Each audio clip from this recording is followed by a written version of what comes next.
Estamos grabando. Acuérdense, a los 40 minutos me dicen, son las 10:21 en mi reloj, entonces sería a las 11:01 deberíamos detenernos. Ya, entonces lo que nosotros estábamos haciendo en la clase anterior era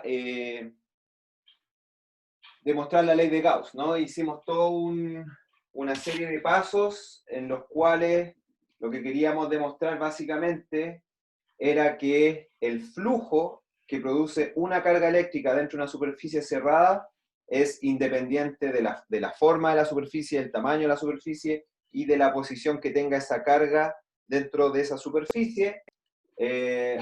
Y al final de cuentas ese flujo depende solamente del valor de esa carga multiplicado por una cierta constante. Y nosotros llegamos a ese resultado, de hecho está acá en el pizarrón.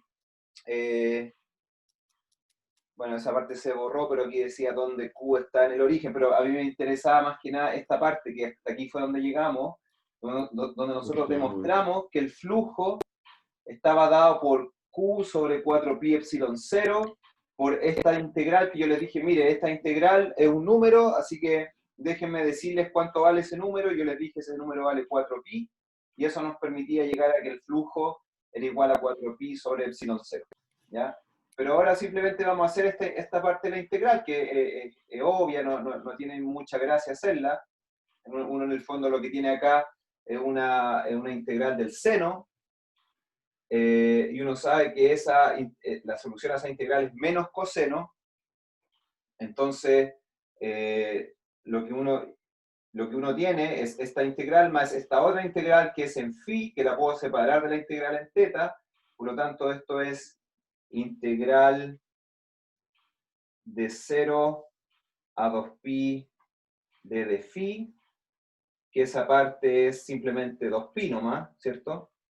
Multiplicado por la integral del seno, que es menos coseno de teta, evaluado entre los límites de integración, que es 0 y pi. ¿Ya?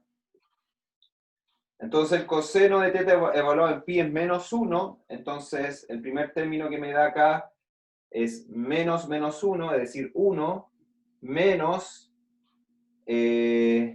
menos, digamos, por el menos de acá, el coseno de teta evaluado en 0, que es 1. Entonces esto es menos 1, es más 1, y 1 más 1 es 2. ¿Ya? Entonces toda esta cosa es 4pi. ¿Ya? Y ahí termino de demostrar lo que le había dejado en la clase anterior. Se nos va este 4pi con ese 4pi de ahí, y nos queda entonces el resultado final para nuestra demostración, que es que el flujo que pasa sobre cualquier superficie en la cual tenemos una carga en su interior va a estar dado por el valor de esa carga dividido por epsilon 0. ¿Ya? Y a eso fue lo que casi llegamos al final de la clase anterior. Nos faltó simplemente este calculito, pero todo el resto lo hicimos y llegamos a un resultado que es muy bonito, por un lado, porque a veces no es muy intuitivo pensar que si yo tengo una carga Q que tiene un campo eléctrico coulombiano, digamos, que apunta radialmente y que va como 1 sobre el cuadrado de la distancia a la carga, y yo pesco cualquier superficie alrededor, cualquiera, la forma que yo quiera, y calculo el flujo del campo eléctrico a través de esta superficie, es decir, considero el valor del campo acá, acá, acá, acá, acá, en cada punto de la superficie. De hecho es radial, así que tendría que ser como así nomás, ¿ya? Y calculo el flujo sobre toda esa superficie. No importa la forma que tenga la superficie, no importa la posición de la carga dentro de esta superficie, siempre me va a dar que ese flujo es Q sobre epsilon 0. ¿Ya? Así que esa es la ley de Gauss, que es muy bonita, ¿ya? Y que tiene unas ciertas implicancias.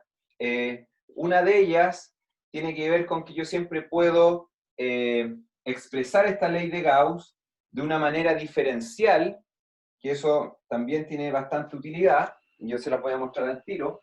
Déjenme buscar el borrador. Entonces, la primera implicancia es que esta ley de Gauss se puede expresar de manera diferencial A ver.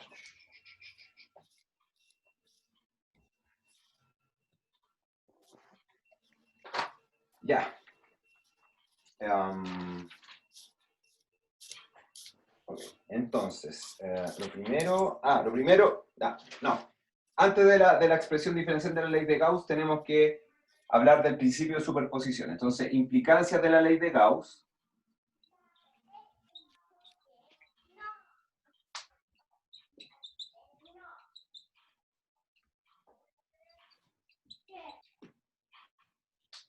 Entonces, la primera es principio de superposición. El principio de superposición es bien lógico porque lo que nosotros mostramos acá era que la integral de el campo sobre una superficie, digamos, del campo producido por una cierta carga Q, producto punto al diferencial de superficie, eso me da la carga Q sobre epsilon 0, ¿cierto? Entonces, imagínense que mi campo no es el campo producido por una sola carga, sino que por muchas cargas, ¿cierto? Entonces, eso va a ser igual a la suma de los campos de todas las cargas que hayan, que existan, digamos. Entonces, eso lo puedo escribir como sumatoria desde K igual 1 a N de E sub K, donde E sub K es el campo producido por la carga K.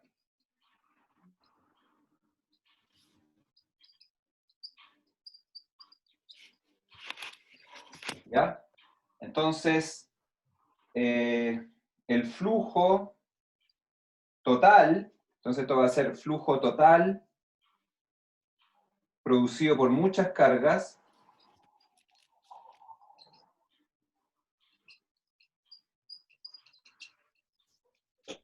va a tener que ser igual a la integral sobre la superficie de la sumatoria de los campos producidos por cada una de ellas. Eso sería sumatoria desde K igual 1 a N de los E sub K punto ds.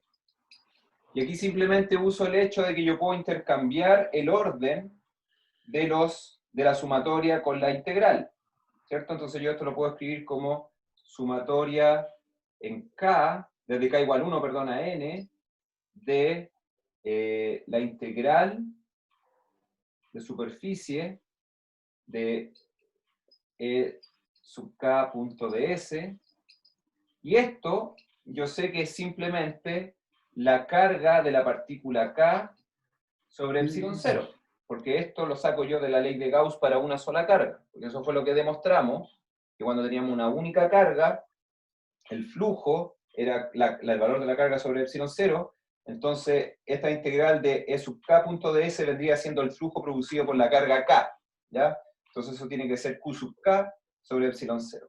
Entonces lo que me queda para el flujo total es simplemente que es igual a 1 sobre epsilon 0 por la sumatoria de las cargas, ¿no?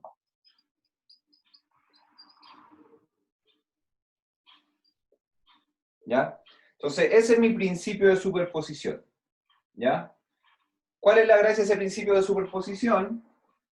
Es que ahora yo puedo empezar a pensar ya no solamente en una única carga, sino que puedo empezar a pensar en una distribución de cargas, porque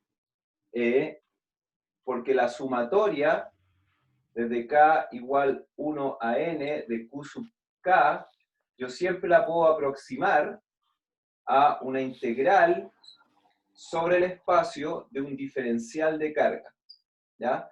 Entonces, imagínense que yo tengo una superficie, y esta sería entonces mi superficie S, y tengo acá un objeto, que ya no es una partícula puntual, sino que un objeto extendido, que tiene una carga eléctrica distribuida sobre él, puede ser distribuida sobre la superficie del objeto, puede ser distribuida sobre todo el volumen del objeto, lo que sea, pero está distribuido continuamente. Entonces, ese objeto yo lo puedo pensar como pedacitos de carga infinitesimalmente pequeños, cada uno de valor d de q. ¿Ya?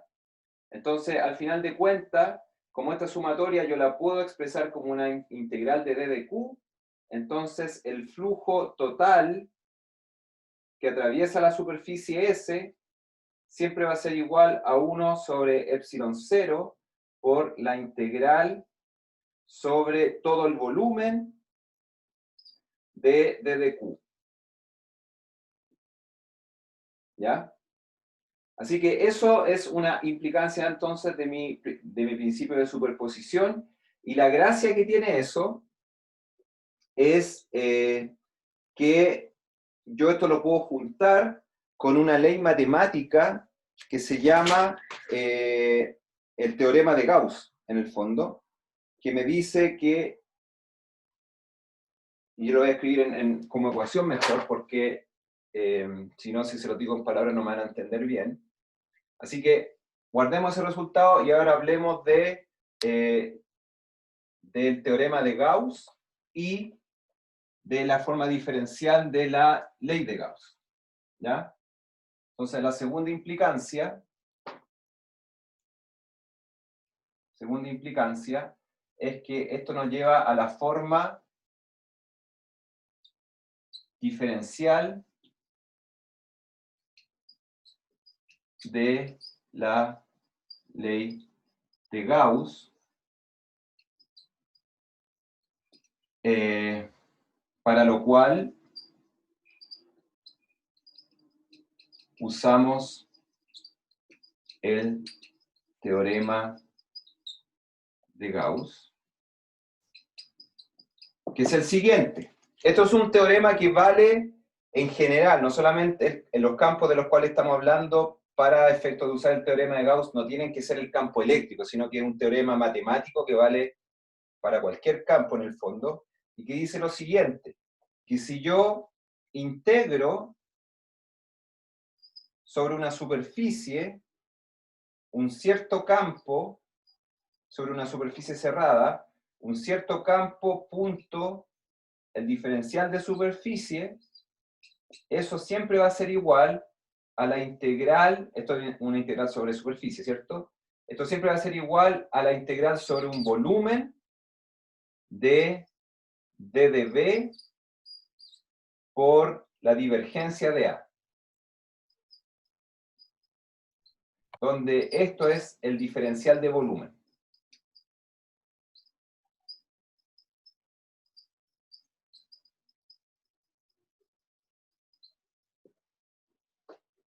¿Todos están familiarizados con este teorema o no?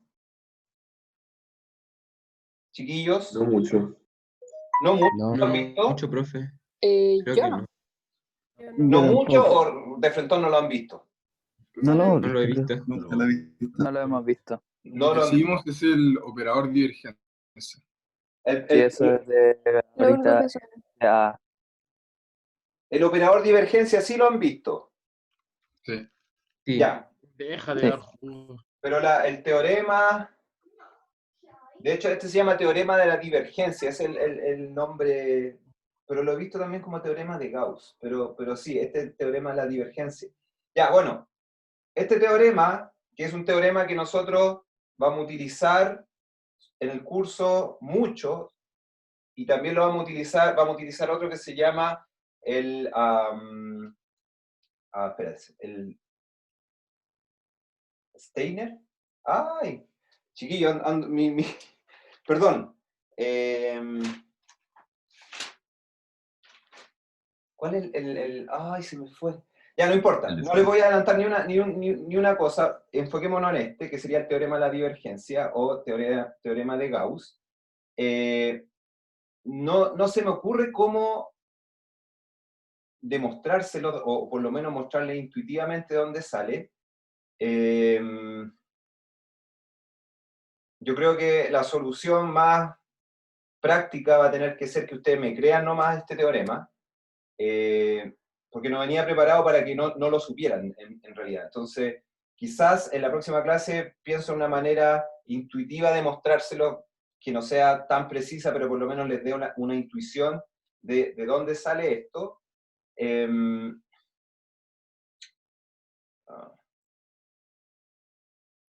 Profe, no se preocupe, tal vez lo veamos después en cálculo avanzado.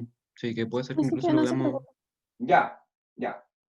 Pero miren, a veces no es tan malo que ustedes vean en física un teorema y que no sepan de dónde viene y después cuando lo ven en el cálculo quizás tienen una doble motivación para tratar de entenderlo bien. A veces puede ser incluso positivo, ¿ya?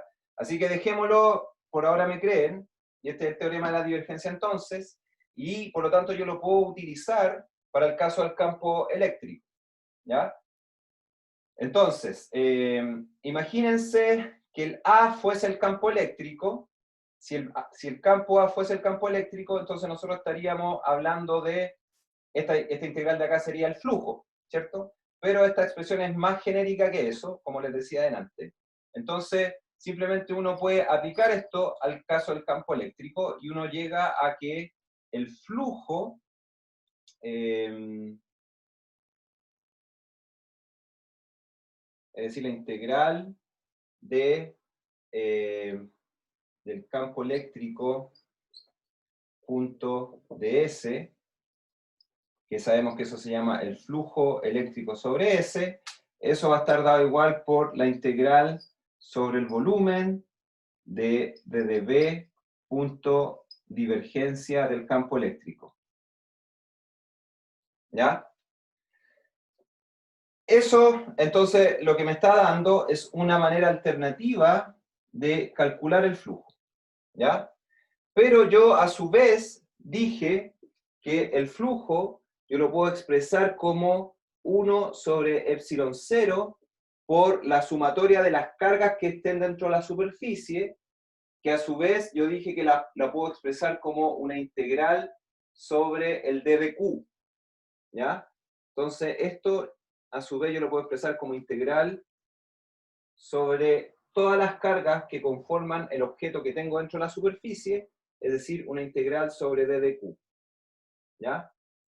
Pero el d de q es el pedacito de carga de cada uno de estos cuadritos que yo estoy dibujando, y por lo tanto el q total va a ser la sumatoria de todos esos pedacitos de carga.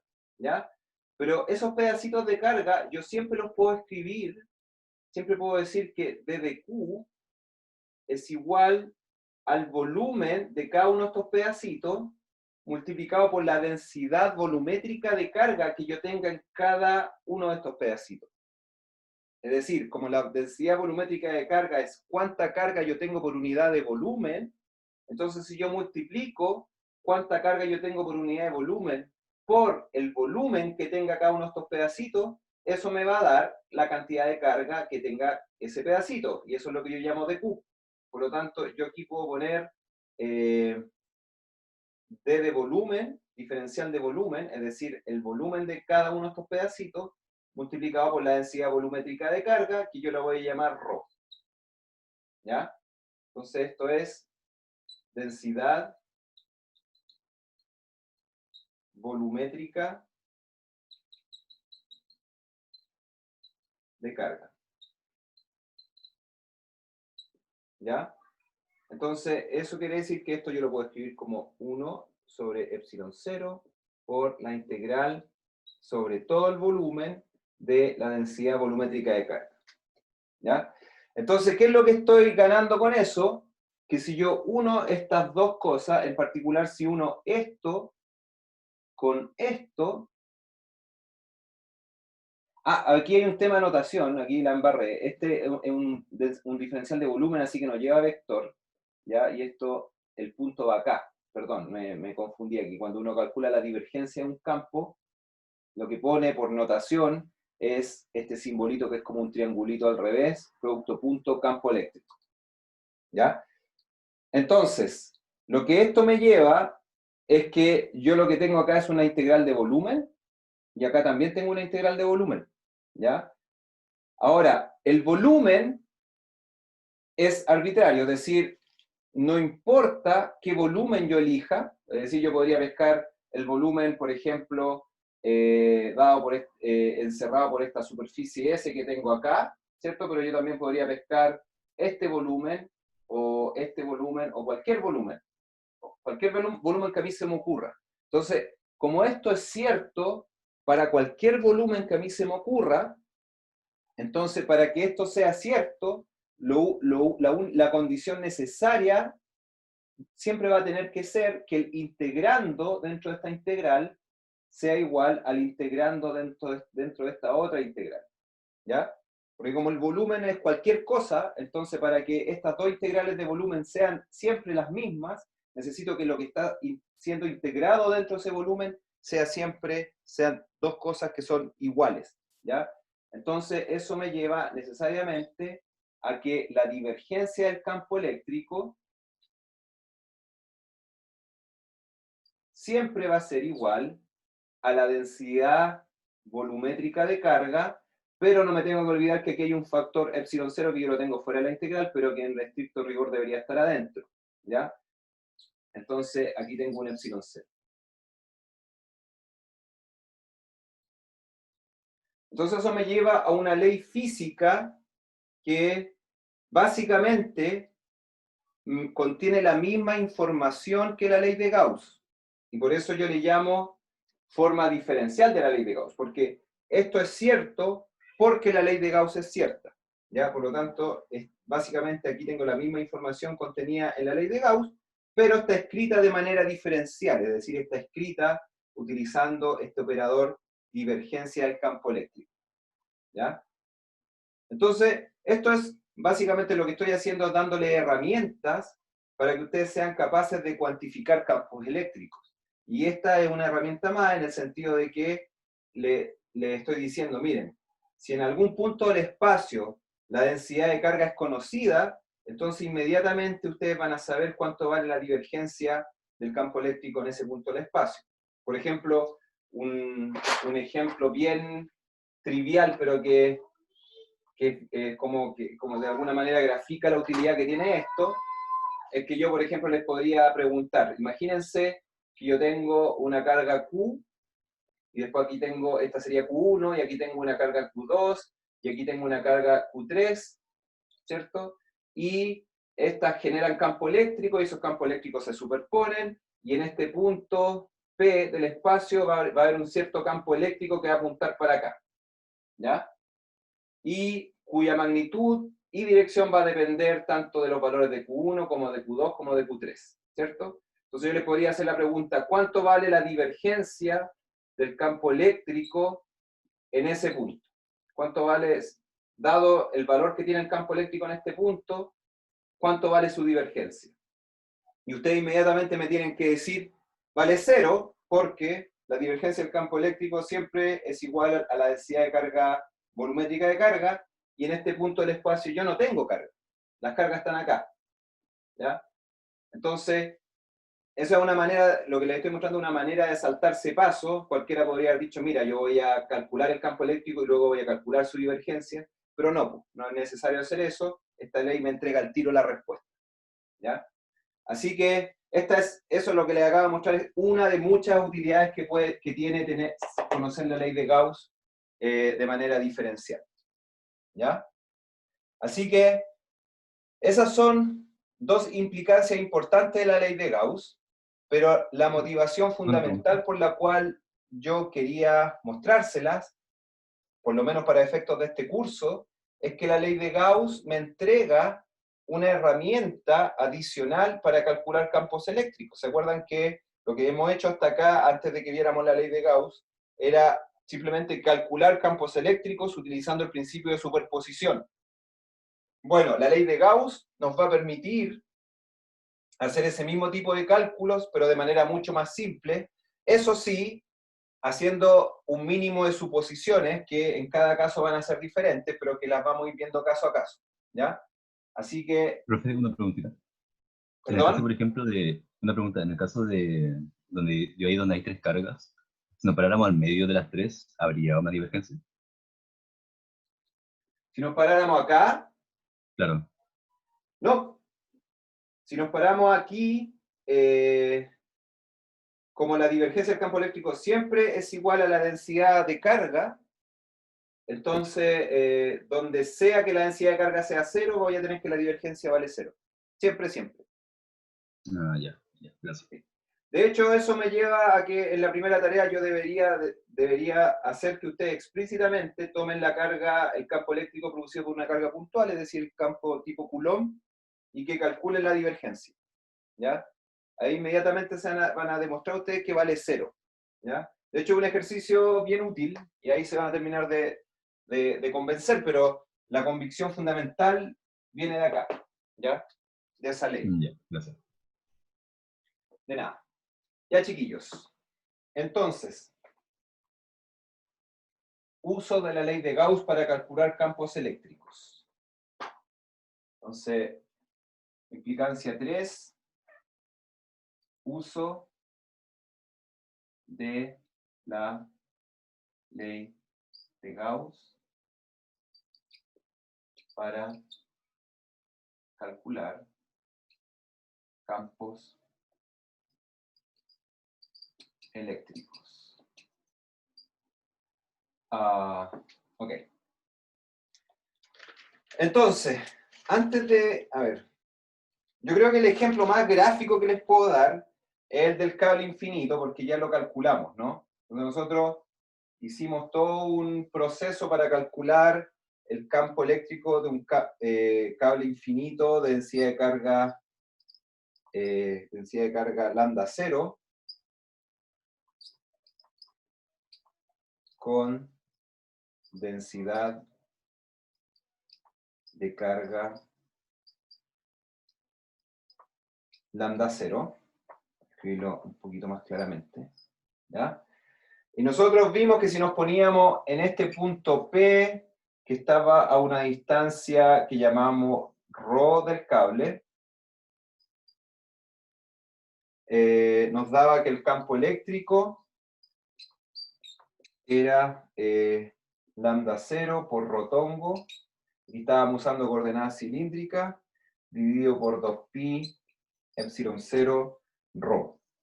¿Ya? Es decir, el campo eléctrico apunta en esta dirección, que nosotros en coordenadas cilíndricas la llamamos rotongo, ¿cierto? Y disminuye su intensidad como 1 sobre ρ. ¿Ya? Y este cálculo nosotros lo sacamos integrando, ¿se acuerdan? Pescábamos un pedacito y calculábamos el d de e de ese pedacito y luego lo integrábamos entero, desde infinito a menos infinito, y nos daba esto. ¿Ya? Entonces ahora hagamos lo mismo, pero utilicemos la ley de Gauss. ¿Cómo lo hacemos? Bueno, lo hacemos primero haciendo unas poquitas suposiciones, que son, en este caso, la siguiente. Que si yo pesco este cable y lo envuelvo con un cilindro imaginario, no es que esté poniendo un objeto físico acá, sino que me estoy imaginando un cilindro, ¿ya? Y envuelvo el cable. De hecho, el cilindro, supongamos que también es infinito, pero pesquemos un pedacito nomás de este cilindro, ¿ya? Y yo digo, bueno, ¿cuánto vale el campo eléctrico de este cable, producido por el cable, en la superficie del cilindro? Es decir, si yo me paro en la superficie del cilindro, sin que el cilindro sea un objeto físico, simplemente es una referencia, si me paro ahí, ¿hacia dónde apunta primero que nada mi campo eléctrico? ¿Ya? Entonces, primero, por simetría, yo sé que mi campo eléctrico tiene que apuntar hacia afuera del cable.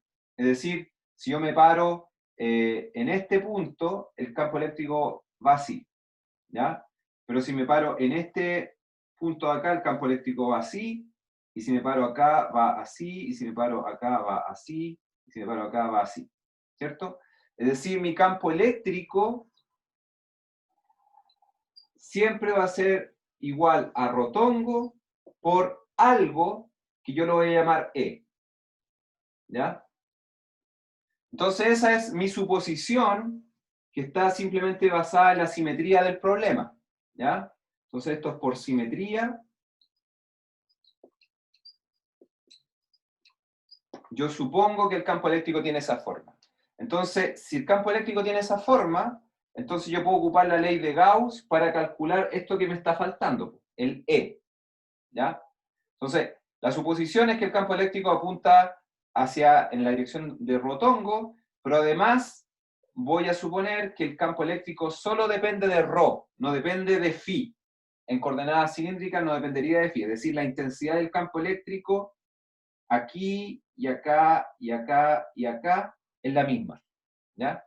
Entonces esas son las dos suposiciones. Una vez que me convenzo de que eso es cierto, y si yo me convenzo de que eso es cierto y resulta que no es cierto, voy a llegar a un resultado equivocado, obviamente. Pero yo creo que a todos ustedes les parece bastante obvio por la simetría del problema. En el fondo, en el problema no hay ni una razón para que las cosas no sean así. Es decir, el campo eléctrico solo tiene que depender de la coordenada ρ y tiene que apuntar a lo largo de rotongo. No podría ser distinto, ¿ya? Si se convencen de eso, entonces ahora sí podemos ocupar la ley de Gauss. ¿Por qué? Porque la ley de Gauss me dice que la integral de ds punto E es igual a la carga total que está, digamos, encerrada dentro de una cierta superficie S, que es la superficie que estoy considerando para esta integral, ¿ya? Entonces eso me va a dar 1 sobre epsilon 0 por la carga total sobre S, o dentro de S, ¿ya? Entonces esto es la carga dentro de S, ¿ya? Ok, entonces como yo ya supuse ciertas cosas respecto del campo eléctrico, en principio yo puedo ocupar esta integral para obtener una expresión para E. ¿Por qué?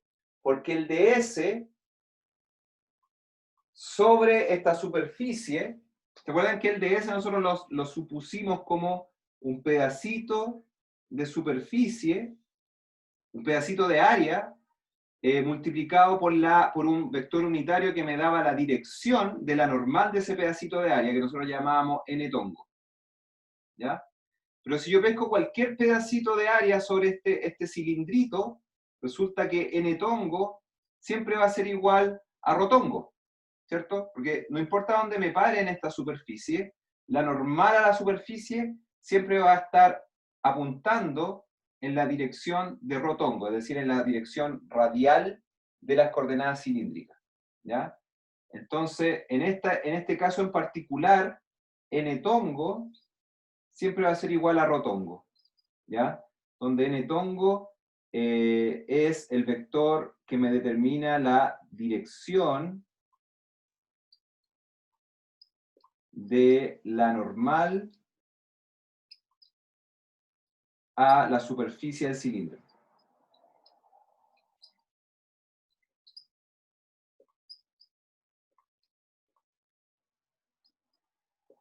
¿Ya? Entonces ds vendría siendo n tongo multiplicado por el diferencial de área, que lo vamos a expresar en coordenadas cilíndricas. Entonces, en este caso, mi diferencial de área sería d de z multiplicado por el radio del cilindro, que es ρ por d de phi. ¿Ya? Este vendría siendo mi dds sin el signo vectorial arriba. ¿Ya? Eso a todos les queda claro que el diferencial de área en coordenadas sobre una superficie cilíndricamente simétrica expresado en coordenadas cilíndricas es esto, ¿cierto? Sí. ¿Sí? Sí, sí. Ya. Ok. Y el campo eléctrico, a su vez, dijimos que era rotongo por E. ¿Ya? Entonces, como el n tongo es igual al rotongo, entonces eso quiere decir que dds.e es simplemente igual a E, este vector, es simplemente igual al E, que el E que yo puse aquí, multiplicado por dz rho de phi. ¿Ya? Por otro lado, el QS, ¿a qué es igual? Acuérdense que el QS es igual a la carga encerrada por este cilindro, ¿ya? Por lo tanto, como yo sé que la carga encerrada dentro de este cilindro es la carga contenida sobre el pedacito de cable que está dentro del cilindro. Entonces lo primero que me tengo que preguntar es cuál es el largo del cilindro, ¿ya? Entonces el cilindro vamos a decir que tiene largo H mayúscula.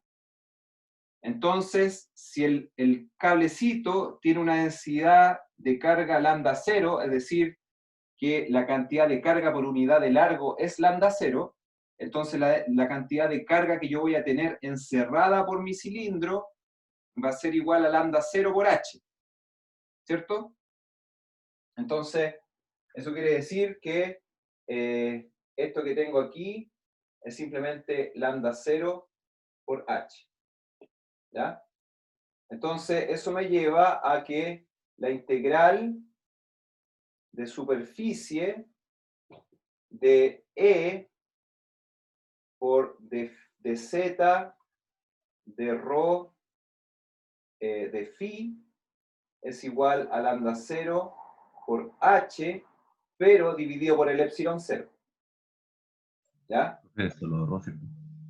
Ahora, una cosa que yo creo que se me saltó aquí, o sea, que no la he dicho y no me han interrumpido, pero está bien, es que cuando yo calculé el producto punto entre el campo eléctrico y ds, consideré el valor de este producto punto solo sobre la superficie lateral, digamos, del cilindro. Es decir, si este cilindro fuese una lata de Coca-Cola, o de la bebida que sea, yo estaría cubriendo como la parte redondita de esta lata, ¿ya?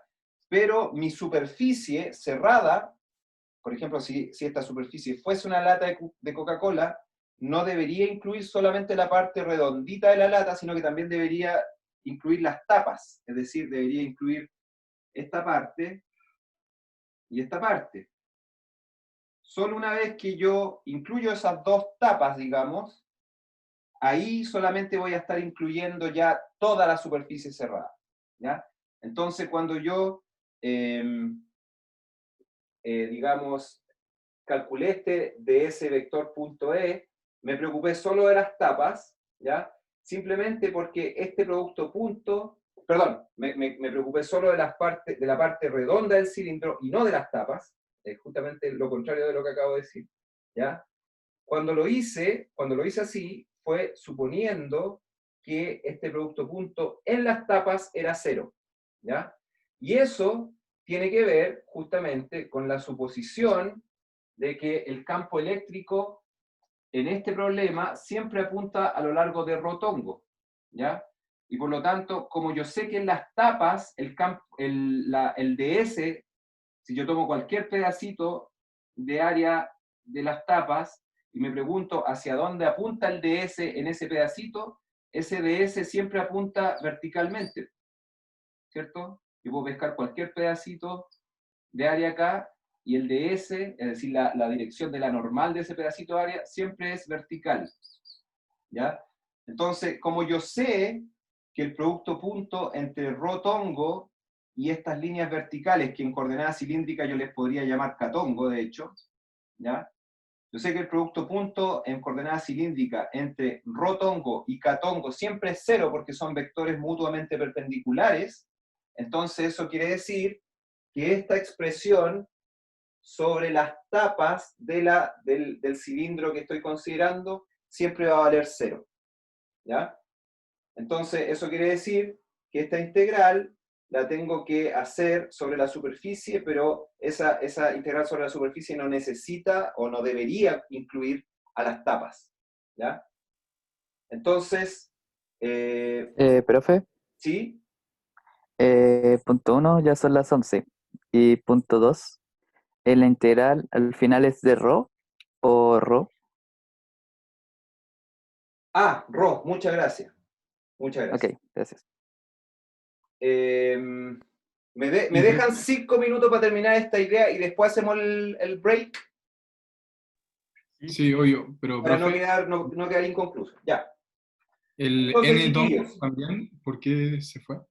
¿Perdón? El N-tongo, ¿Cuál es Netongo? per- eh, perdón, el rotongo. adentro de la integral, como que al final no quedó ningún vector Ah, unitario. claro, lo que pasa es que, a ver, lo que pasa es que al final del día, ya, a ver, voy a llevarme esto para acá. Ah, se multiplicaron, ya. Claro, lo que me queda al final de cuentas es que esta integral de dds.e se me transforma en una integral que ya no es cerrada, porque acuérdense que le estoy sacando las tapas y estoy considerando solo la parte redonda de la superficie cilíndrica, ¿ya? De dz, rho, de phi, y aquí venía la parte vectorial, ¿no? Vendría el n tongo, y luego la parte del campo eléctrico vendría con un rotongo y con un e. Pero nosotros dijimos que el n tongo y el rotongo eran iguales, entonces esto es un producto punto entre dos vectores unitarios que son iguales, entonces esto es 1. ¿Ya?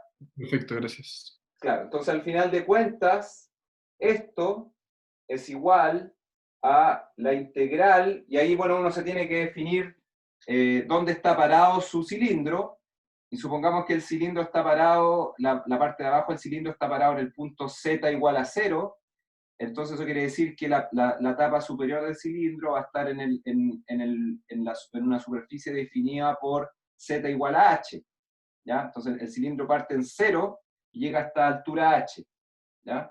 Entonces mi integral en z va a ser integral desde 0 a h de dz, ¿ya?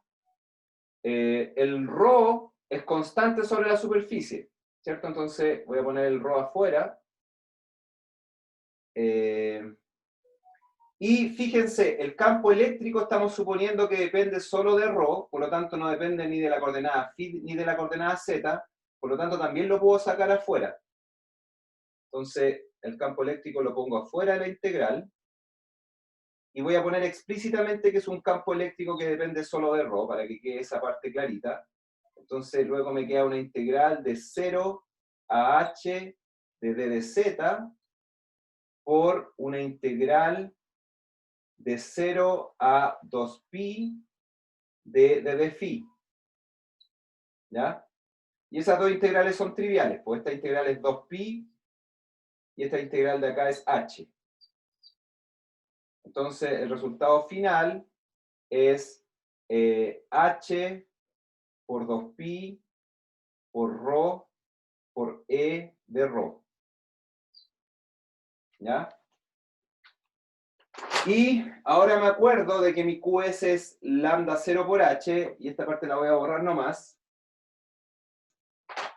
Y lo que me queda entonces es que h por 2pi por ρ por e de ρ es igual a lambda 0 por h